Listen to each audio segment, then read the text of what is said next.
చంద్రబాబు సోదరుడు మాజీ ఎమ్మెల్యే నారా రామ్మూర్తి నాయుడు అనారోగ్య కారణాలతో హైదరాబాద్లోని ఏఐజీ ఆసుపత్రిలో చికిత్స పొందుతూ శనివారం తుది శ్వాస విడిచారు.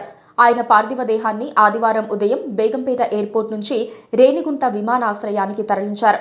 నేడు స్వస్థలం నారావారిపల్లెలో మధ్యాహ్నం 3 గంటల తర్వాత అంత్యక్రియలు తల్లిదండ్రులు అమ్మనమ్మ ఖర్జూరనాయుడు అంత్యక్రియలు జరిగిన ప్రాంతంలోనే రామ్మూర్తి అంతిమ సంస్కారాలు నిర్వహిస్తామని కుటుంబ సభ్యులు తెలిపారు. పలువురు టీడీపీ ప్రజాప్రతినిధులు, నాయకులు, కార్యకర్తలు ఆయన భౌతిక కాయానికి నివాళులర్పించారు. లోకేష్ను, ఇతర కుటుంబ సభ్యులను పరామర్శించారు. ముఖ్యమంత్రి చంద్రబాబు నారావారిపల్లె చేరుకున్నారు.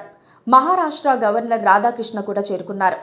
తమ్ముడి మరణం పట్ల కన్నీరు పెట్టుకుంటోన్న చంద్రబాబు నాయుడు, నా తమ్ముడు చంద్రగిరి నియోజకవర్గం మాజీ ఎమ్మెల్యే నారా రామ్మూర్తి నాయుడు మనల్ని విడిచి వెళ్లిపోయాడని బాధాతప్త హృదయంతో అందరికీ తెలియజేస్తున్నాను.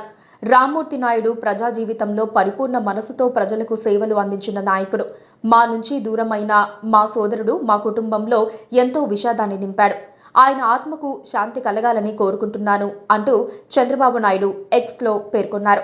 మరోవైపు నారా రామ్మూర్తి నాయుడు గురించి ఆయన తనయుడు సినీ నటుడు నారా రోహిత్ ఎక్స్లో భావోద్వేగ పోస్టు పెట్టారు. మీరొక ఫైటర్ నాన్న, మా కోసం ఎన్నో త్యాగాలు చేశారు. నాన్న నాకు ప్రేమించటం, జీవితాన్ని గెలవటం నేర్పించారు. ఈరోజు నేను ఈ స్థాయిలో ఉండటానికి మీరే కారణం.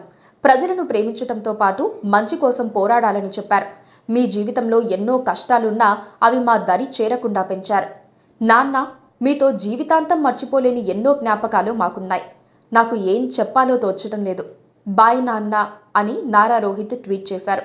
1952లో నారా ఖర్జూరనాయుడు అమ్మనమ్మ దంపతులకు జన్మించారు. సీఎం చంద్రబాబు ఆయన సోదరుడు. Rammurthy Naidu SV arts degree కళాశాలలో డిగ్రీ BA చేశారు. 1992 నుంచి ప్రత్యక్ష రాజకీయాల్లో క్రియాశీలక పాత్ర పోషించారు. 1994లో టీడీపీ తరపున చంద్రగిరి నుంచి పోటీ చేసి కాంగ్రెస్ అభ్యర్థి గల్లా అరుణకుమారిపై విజయం సాధించారు. 1999 అసెంబ్లీ ఎన్నికల్లో ఓటమి తర్వాత రాజకీయంగా ఇబ్బందులు ఎదుర్కొన్నారు.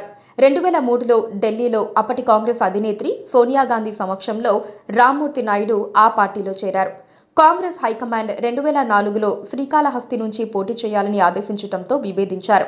అనంతరం చంద్రగిరి నుంచి స్వతంత్ర అభ్యర్థిగా పోటీ చేసి ఓటమి చెందారు. తర్వాత ఆయనకు అనారోగ్య సమస్యలు తలెత్తడంతో ఇంటికే పరిమితమయ్యారు.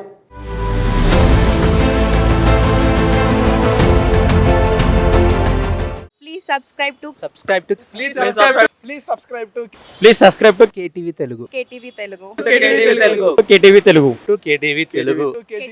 channel.